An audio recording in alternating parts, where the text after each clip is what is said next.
And I don't know if you saw last week, but we did the show last week live. Yeah. And I felt like there were a lot of people that came onto our live that aren't fans of the podcast. Okay. And the reason why I say I felt like these guys aren't fans of guys weren't fans of the podcast is because they kind of were coming at me. Like, Sean, just say you were wrong and, eat crow. And I'm like, what the hell? Hey, Sean, believe it, that you have fans that do that. Y'all was doing that to me. Yeah, people do that. I felt they love for you to admit you're wrong. That's, you know how many times when I lost, I picked a fight on here and people are like, yeah, what happened now? Like, bro, yeah, okay, I lost. Listen, I'm gonna make this announcement right now. I'm going back to being a 50-50 guy, and I'll explain why along the way.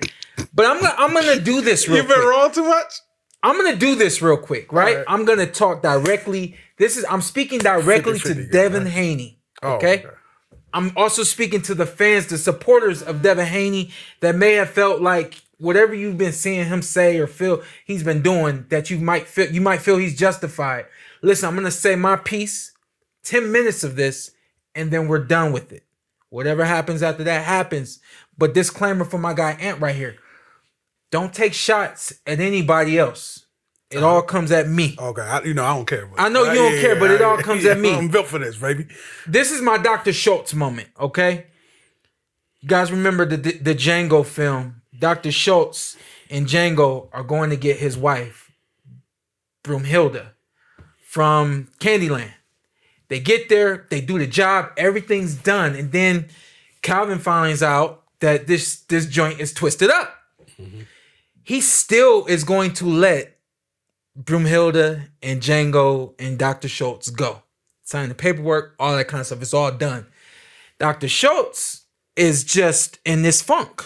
He's in this space feeling like it's done. That's how I feel. I feel like it's done. What's been said has been said. But you're continuing to poke the bear. You're continuing to poke me and make me feel like I need to say something that I wouldn't normally say or do something that I wouldn't normally do. Calvin Candy says, this deal ain't done until you shake my hand. And Dr. Schultz is like, no, I'm good. I ain't shaking your hand. I had a conversation with Andy. Me and Andy talked about this whole thing, and Andy was like, SP, just let it go. Boxing, you know how boxing goes. A week is the cycle. It's a wave. And after a week, it's gone. Yes. And so I was good. I said, yo, we gonna put together the clips. I want all the receipts. I'm gonna show everything. And he's like, SP, just let it go. We talked a good 10, 15 minutes. Boom, gonna let it go. But then I'm out there in LA and I'm still seeing stuff. And I'm still hearing stuff. So this is my Dr. Schultz moment. This is my moment where I look at Calvin Candy. You still want to shake my hand. You still want to talk to me. And now I aim at you and I go like that. Right? So here we go. 10 minutes, Hafey. And at the 10-minute mark, I'm done with it. I got some notes because I want to make sure that I do this right. So top to bottom, right? The Norman Jr. fight is announced, or not even announced. Everybody's talking about it. And we see that Bill Haney is talking about fighting Brian Norman Jr. and all this and that. I sent that message for notes for the people, for my guys. This wasn't for y'all. And I said, this fight ain't happening.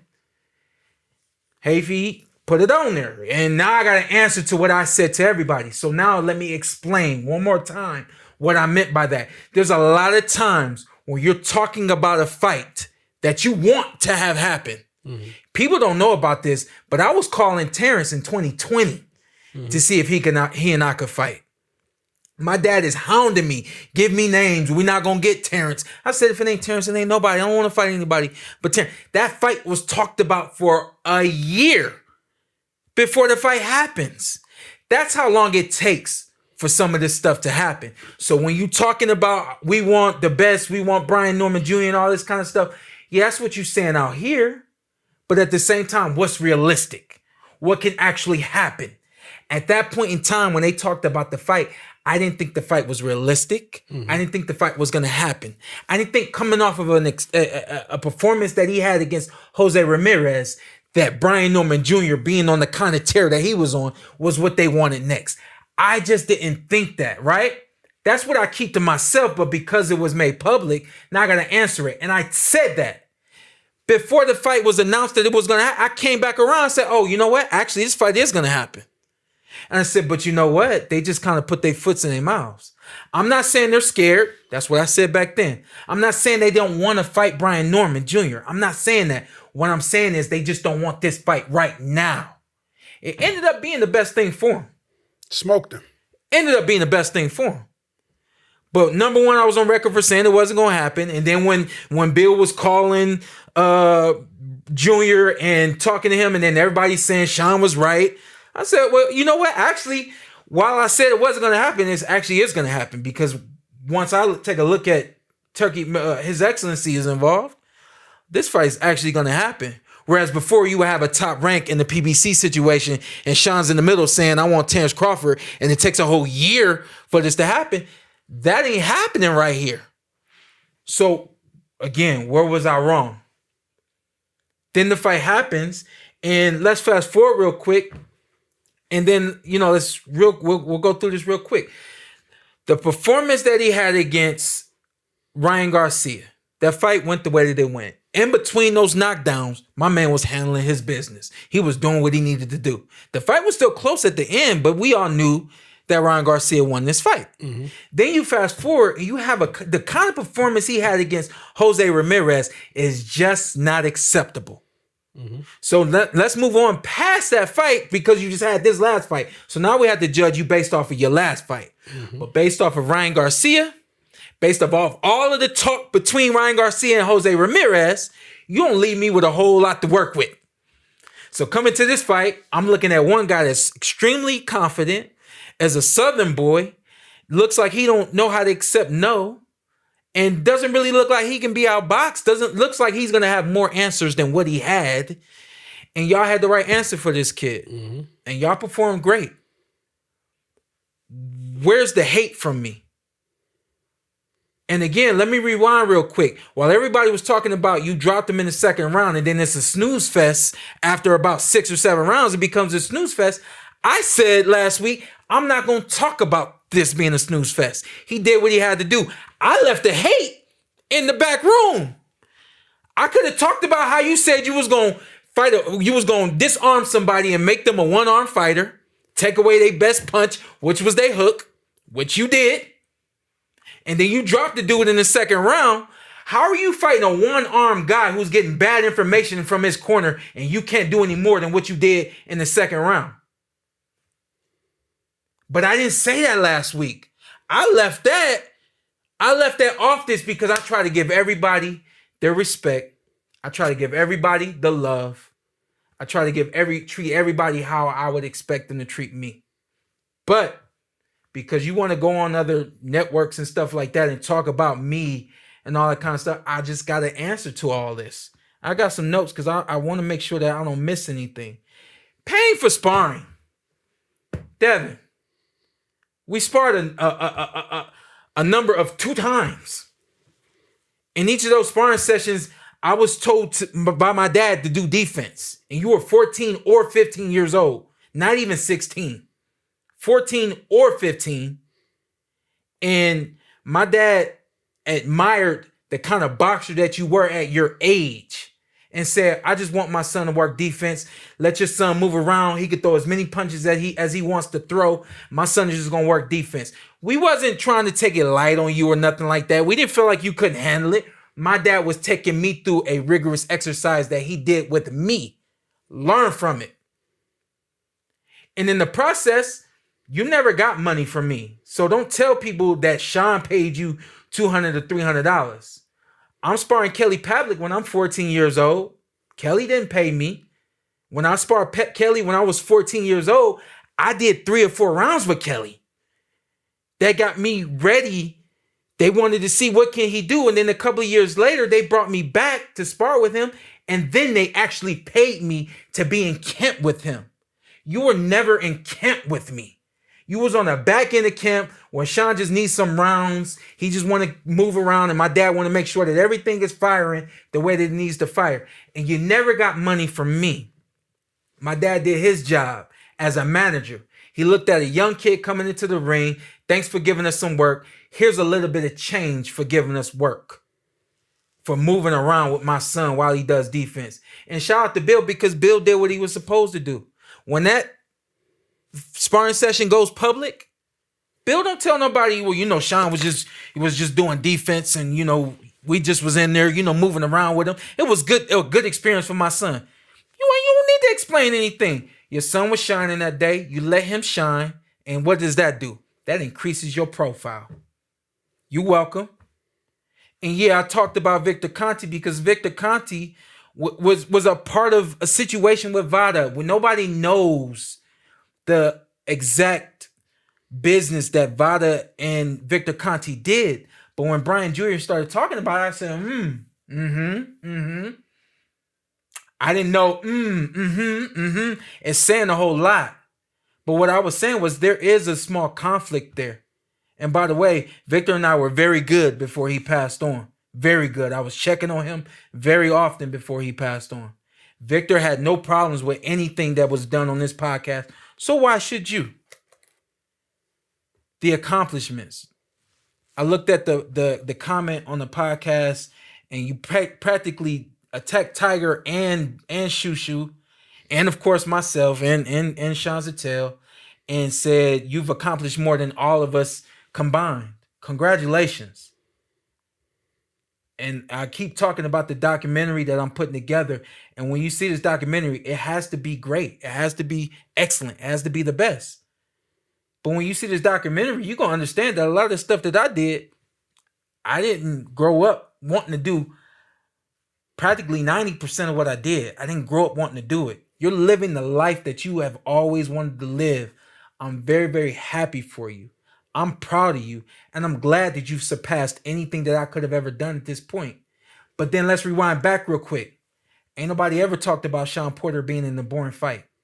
Ain't nobody ever texted about or tweeted about snoozing and all that kind of stuff during one of my fights. So while you're getting these accolades and you're doing all of those things, make sure people still want to see you.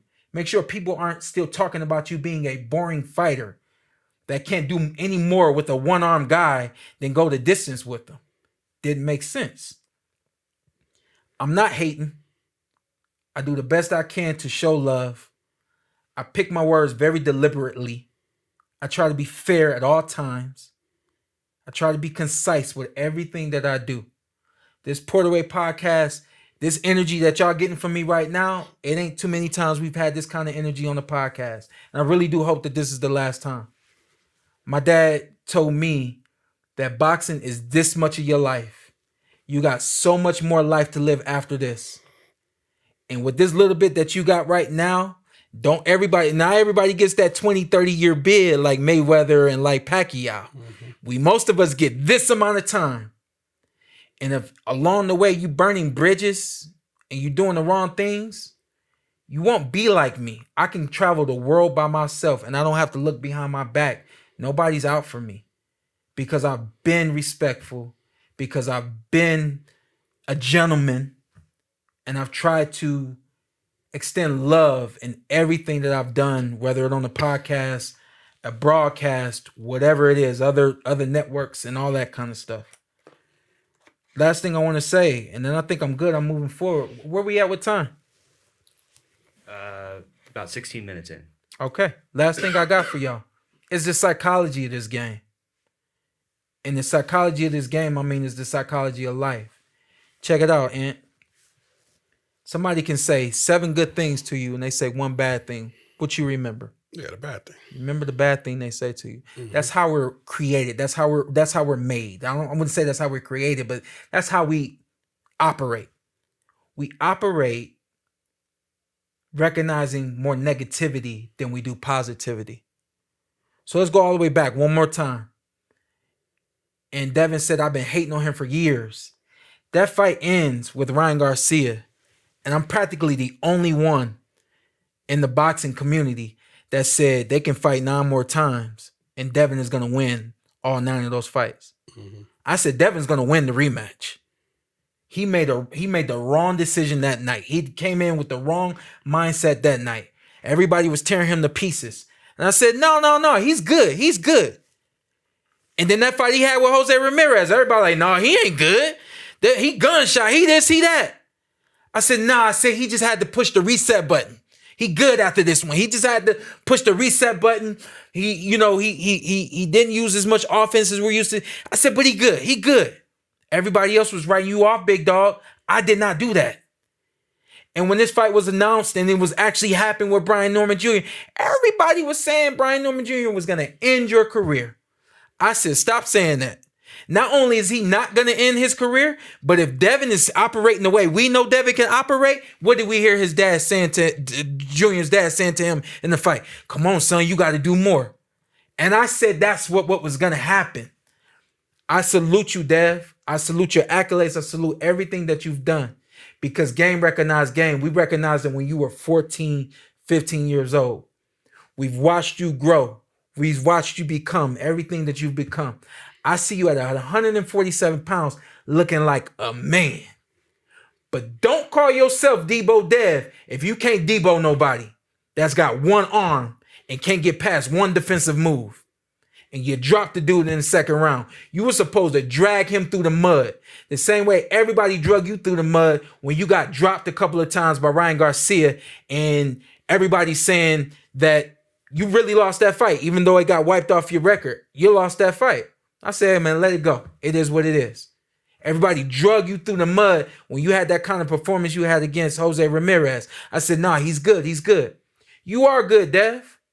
And I appreciate you as a fighter. I appreciate you as a gentleman. I appreciate you as a man. And I told people this, and this is the last thing I'm going to say. The last time you and I encountered one another, we were this close to one another, and you looked at me and you said, what's up, champ? And you dapped me up. I said, cool. That's all I need. I don't need you to say any more. I just don't want any type of conflict that's going to erupt and people are going to be looking at us crazy. Because you call me a coon. And at the end of the day, two black men shouldn't be talking about one another like that. So you're going to always get the respect from me. You're going to always get the love from me. But the number one thing you're going to always get from me after that is truth. And if you don't like the truth, look at the people around you. While you call the guys that were sitting next to me, yes, man. Look at the people around you. Did they really let you believe that you didn't lose a fight that you lost because that guy was doing PEDs? Because you still got hit with the same punch a couple of times. And you still had some deficiencies and some struggles in that fight. I hope you fix those deficiencies. I hope you fix those struggles. And I look forward to seeing him get in the ring with Ryan Garcia should they rematch, because that'll be a fight for the ages in the next one. All that said, let me go back to being who I am. That was my King Schultz, Dr. King Schultz moment where I just couldn't let it go. Had to say that.